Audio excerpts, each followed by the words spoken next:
Over in Sweden, Nobel Week 2024 came to a close on Thursday, leaving behind unforgettable moments for many in Korea, as author Han Kang received a Nobel Prize in Literature.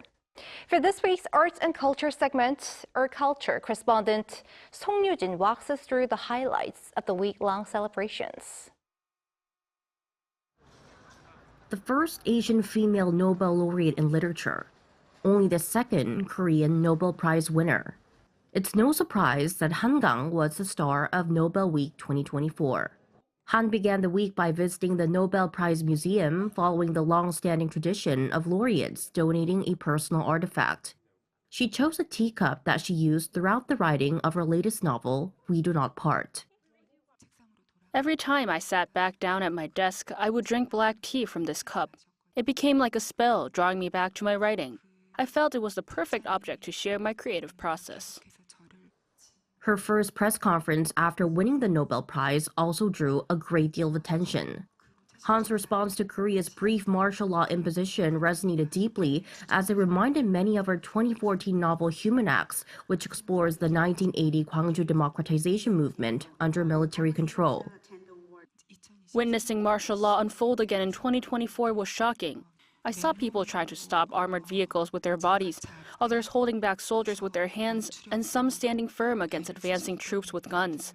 As the soldiers withdrew, some called out, "Take care," like they were saying goodbye to their sons. I could feel their sincerity and courage. The day after was her Nobel lecture, often regarded as the laureate's acceptance speech.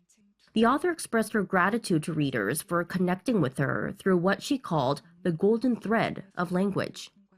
그 생생한 감각들을 전류처럼 문장들에 불어넣으려 하고 그 전류가 읽는 사람들에게 전달되는 것을 느낄 때면 놀라고 감동합니다. 언어가 우리를 잇는 실이라는 것을. The following evening, Han's words were once again heard during the Nobel Literature Night. Excerpts from We Do Not Part were recited in Korean.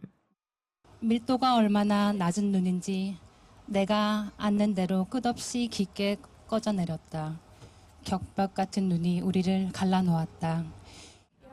It was truly a meaningful and touching moment to hear Han Kang's beautiful prose in Korean here in Sweden. In times like this, as Han Kang mentioned in her lecture, I hope it becomes a moment for all of us to reflect on the pain and love between humans. Yeah, it's the history that we all have in us through our forefathers. You can't really escape it, and you have to talk about it and read about it and to understand yourself and your family and existence actually.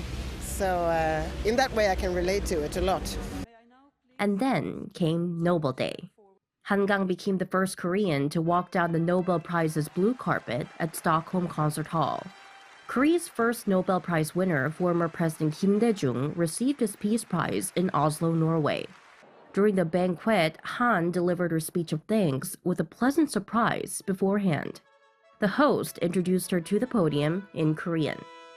올해 노벨 문학상 수상자를 소개하게 되어 영광입니다.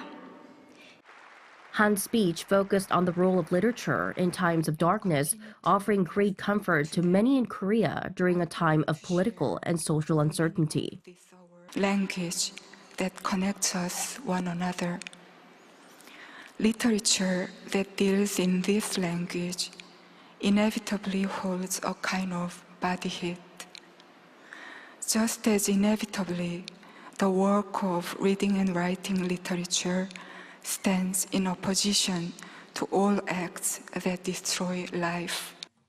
The next day, during a meetup with the Korean media, Han showed a lighter side, recalling a special memory from her time in Stockholm. Unibaken is a sort of theme park inspired by Astrid Lindgren's works that she was directly involved in designing and creating. During my first visit to Stockholm, my Swedish editor recommended it during my 3 free hours. This time they gave me a lifetime free pass, which was a fun and touching gift. For the grand finale of her Nobel Week, Han Kang surprised her readers with an unplanned recital of her novel Greek Lessons in front of an audience of around 700 at the Royal Dramatic Theatre's Nobel Reading with Han Kang event. With the celebrations now behind her, Han says she's ready to write again. I'll now return to my daily life and quietly focus on working hard on my next book. I'd appreciate your support.